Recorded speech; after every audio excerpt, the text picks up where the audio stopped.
Olá, seja muito bem-vindo a mais essa aula de familiarização aqui com o dispositivo dentro do curso de Tecnologia IO-Link. E essa aula de hoje eu vou trabalhar um segundo transmissor de posição, o transmissor de posição modelo SDA-MHS, com 50 milímetros de curso. Eu estou com ele aqui, vou mostrar aqui na tela.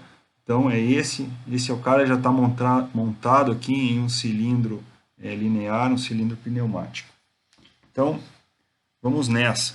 Para que eu poderia querer utilizar um transmissor de posição num cilindro pneumático, né? Para poder medir todo o curso do cilindro. Então, eu visualizo aqui algumas possibilidades, né? Então, por exemplo, eu poderia utilizar esse transmissor de posição para saber justamente a posição que o cilindro parou intermediariamente, para poder, por exemplo, medir uma peça, medir a altura de uma peça.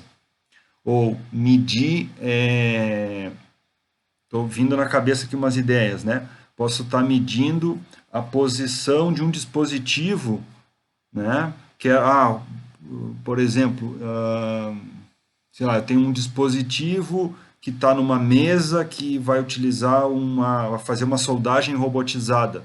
E aí eu preciso parar aquele dispositivo em determinado ponto, porque ele é um gabarito de uma peça.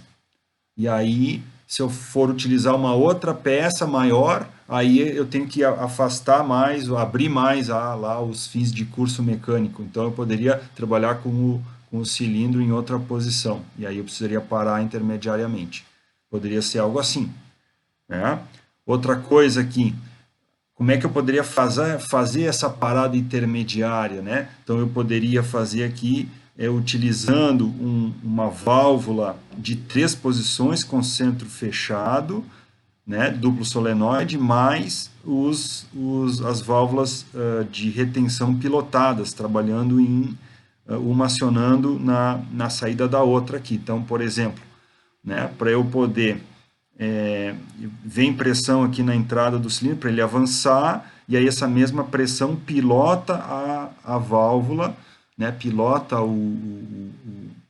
a retenção para poder abrir o caminho do ar comprimido num sentido e também no outro sentido. Quando eu não tenho pressão, né, quando eu estou a válvula na posição central, que eu não tenho pressão de saída nem para avançar e nem para recuar, né, os pilotos ficam sem pressão e eu fico com a câmara do cilindro pressionado, né, sem nenhum movimento e pressurizado. Né? Então eu tenho que utilizar essas válvulas aqui para facilitar, porque se eu não utilizo elas, se eu quero utilizar só o ponto fechado aqui da posição central, normalmente ele vaza ar, né? Com o passar do tempo ele vaza o ar, e aí eu não consigo, pela tubulação, né? E aí eu não consigo ter a estanqueidade ali. E aí quando eu for acionar novamente, ele dá uma avançada ou uma recuada, um solavanco muito forte. Então, essa válvula de retenção ela fica lá montada no cilindro, então você tem pouco caminho do ar aqui, ele é bem restrito, e aí você elimina, você tem a possibilidade de ter vazamentos muito menor. Tá? Uma outra possibilidade e aí eu poderia, claro, monitorando a posição aqui do cilindro, né, mandar parar em qualquer posição. Aí eu desligo as eletroválvulas e ele para instantaneamente. Né? Uma outra possibilidade que pode acontecer, porém mais remota, né, é eu utilizar uma válvula com pneumática proporcional, uma válvula de vazão. Tá? Essa aqui é uma válvula de vazão com pneumática proporcional. E aí o sensor aqui, né, o transmissor de posição, ele me dá o feedback de posição do cilindro. Então eu faço uma malha fechada, né, eu teria que ter um controlador PID, né, para poder medir essa posição e jogar um sinal para essa válvula aqui, um sinal de 0 a 10 volts, por exemplo, para ela abrir mais ou abrir menos, né? E jogar um valor proporcional, um valor de pneumática proporcional, né? Um valor de vazão de saída, né? E aí quando chega no valor que eu quero, ele desliga a válvula, e aí fica ela na posição central, e aí o cilindro fica parado lá. Então, não é tão comum esse tipo de aplicação, né, com pneumática proporcional e a parte de controle, mas é possível fazer isso. Tá? Vamos lá. Esse sensor, né, é um sensor de efeito Hall, né? Ele é um sensor magnético de posição, então efeito Hall, e eu tenho vários ranges de medição, tá? De 50, 80, 100, 125 e 160. Esse que eu estou usando aqui é um de 50 milímetros, né? Então ele tem aqui 50 milímetros de comprimento. Esse que está na tela aí possivelmente seja aquele de 125 ou de 160. Ele é um sensor bem grande, né? Bem comprido. E o valor dele é bem salgadinho também, tá? Esse sensor aí ele deve estar na faixa de 4 a 5 mil reais. Vamos lá, resolução dele 0,05 milímetros, então 5 centésimos, e uma repetibilidade de 1/10 de milímetro. Então, por aí a gente já vê porque que ele custa bastante esse sensor.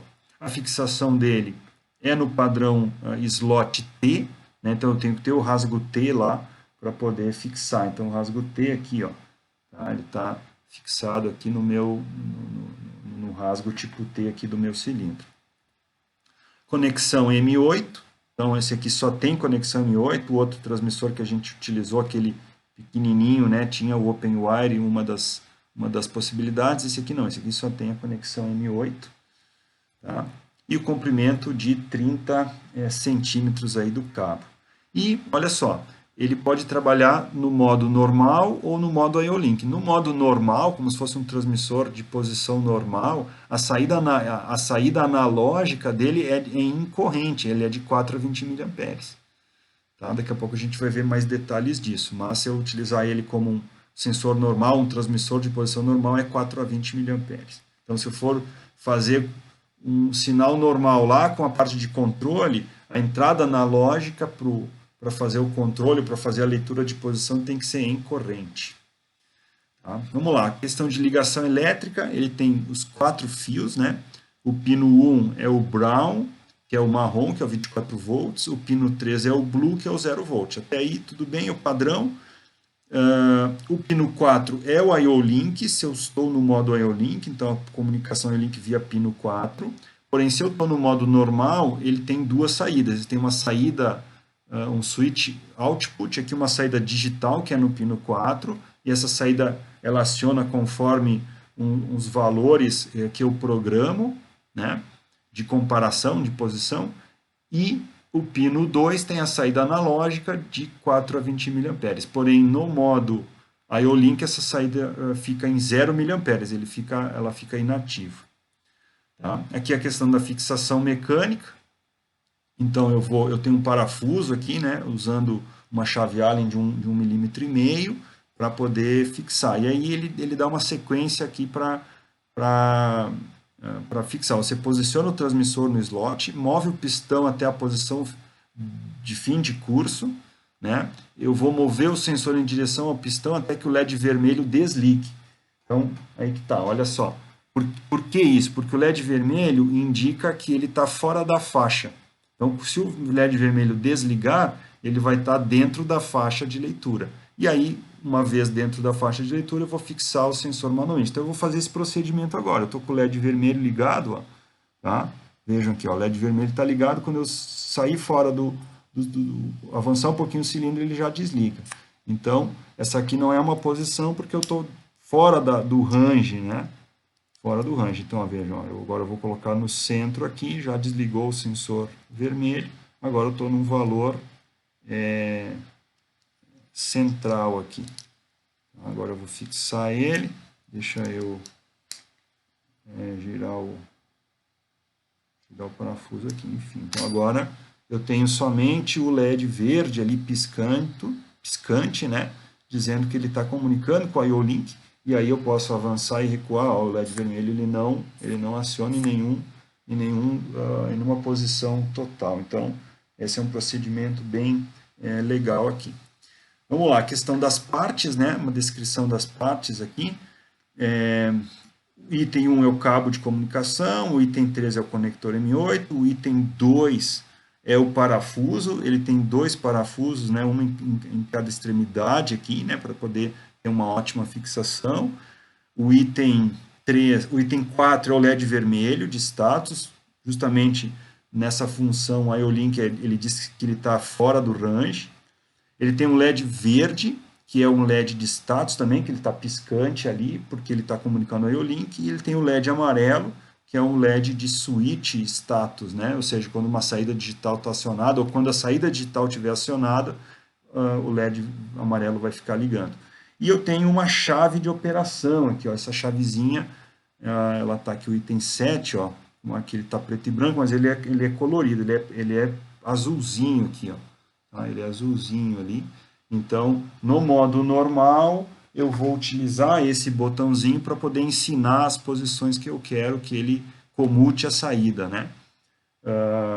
E tem todo o procedimento para fazer isso. No nosso caso aqui, o foco não é trabalhar com ele no modo normal, e sim no modo IO-Link, então essa parte eu deixo, caso você queira, né? Eu vou deixar em anexo aí a aula o datasheet, toda a documentação do sensor, caso você queira utilizar ele no modo normal, aí você veja as instruções lá e siga o passo a passo. Vamos lá. Mesmo a gente não utilizando ele no modo normal, mas é importante algumas informações. Então eu quis trazer essa informação aqui, que é a saída analógica. Vejam, ela é uma saída de 4 a 20 mA, conforme a posição que ele está, de 0 a X milímetros. O X milímetros é aquele range, né, de 50, 80, 100, 125 ou 160. Né? E aí, ao longo da posição, ele vai jogar essa saída de 4 a 20 mA. Veja que se eu estou fora da faixa, abaixo na região A ou na região C, o LED vermelho fica aceso, dizendo que está fora da faixa. E ele vai jogar um valor de 2 mA aqui fora da faixa. Tá? Então, vamos lá. 0 mA, o que significa isso? Eu estou na operação em modo IO-Link. Tá? Ou eu estou com algum erro, o cabo está quebrado, um erro de parametrização, ele vai jogar 0 mA. 2 mA, o pistão está fora do range sensitivo aqui, né? Ou na região A ou na região C. O que é a região A? O cilindro recuado, região C, o cilindro avançado. Eu tenho que mexer na posição do sensor para colocar ele dentro da faixa. E 4 mA quer dizer que ele está no limite da faixa, né? Ele está no limite de perder o sinal, né? Digamos assim, ele está no limite aqui, e a mesma coisa, o 20 mA está no limite máximo. E se o valor for entre 4 e 20, o pistão está dentro da posição sensitiva. Tá? E uma outra coisa legal ainda no modo normal é que eu posso escalar esse valor de corrente. Digamos que eu não queira ele jogando 4 a 20 de 0 a 160, por exemplo. Eu quero jogar de 4 a 20 entre 60 e 120, só essa região alvo que eu quero. Então eu posso escalar. Eu ensino ele a posição 1 aqui em 60 milímetros, a posição 2 em 120, ele joga a saída analógica dele de 4 a 20 dentro dessa faixa. Então vejo que ele é um sensor aí também muito inteligente, mesmo estando com ele na funcionalidade no modo normal dele. O modo normal é sem ser IO-Link. Bom, vamos lá. Os sinais de saída digital dele, via normal ou IO-Link, através dos canais, ele pode trabalhar de 3 formas. Um é o window comparator, né? Ou seja, um comparador de janela. Ele vai ter 2 pontos que eu vou ensinar, ponto 1 e ponto 2. E aí, se o valor lido estiver abaixo do ponto 1 ou acima do ponto 2, a saída vai ficar desligada, e se estiver dentro da janela, a saída vai ficar em 1. Então, este é um jeito. O segundo jeito é o cylinder switch. Então, eu ensino o ponto aqui, né, e quando o sensor estiver medindo aquele ponto, mais ou menos um valorzinho aqui, né, menor, bem curto, bem próximo aqui, tem uma esteresezinha, ele vai ficar com a saída em 1.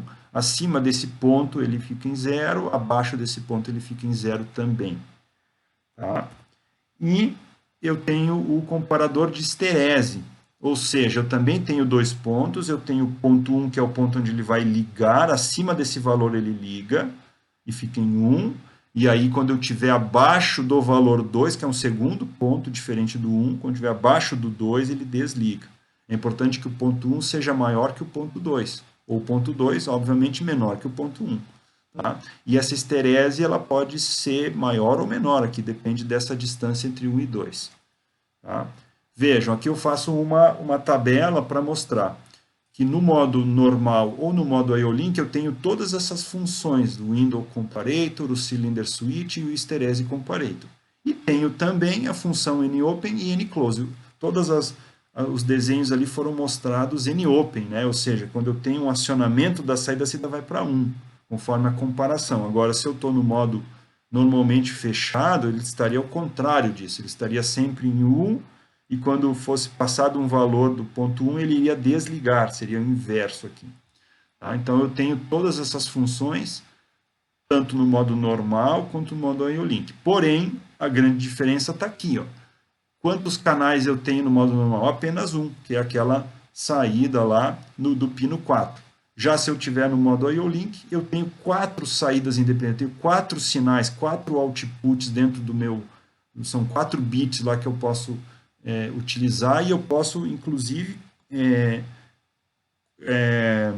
configurar eles de forma diferente. O canal 1 eu quero no modo janela, o canal 2 eu quero esterese, e o canal 3 e 4 eu quero cylinder switch. Não tem problema, você vai programar cada um dos canais de forma independente. Né? Então, ver fora o valor analógico de leitura, né, de posição, que é um outro valor dentro do protocolo IO-Link aí dos dados de processo. Então, veja que o IO-Link ele traz muito mais opções para a gente. E a questão dos LEDs, eu vou me fixar aqui nos LEDs dentro da comunicação IO-Link. Então, se eu estou com ele piscante, é o LED verde piscante, ele está em operação, né? Operação em modo IO-Link, que é o que está agora, ó, veja, ele está piscante. Tá? E o LED vermelho, aqui ele fica ligado se ele está fora do range. Antes a gente viu que o sensor estava bem na borda ali do cilindro, e ele estava com o LED vermelho. Então, nesse caso, não é legal ele estar com o LED vermelho, tá? Porque ele está fora do range. Então, basicamente, foi isso, e eu encerro essa aula de familiarização aqui com o nosso transmissor de posição, e convido você a assistir a segunda aula aí, que é uma aula de aplicação, para a gente justamente poder ler todas essas posições aqui desse cilindro e utilizar todos os dados disponíveis aí dentro do IO-Link. Então, valeu, um abraço, até a próxima aula.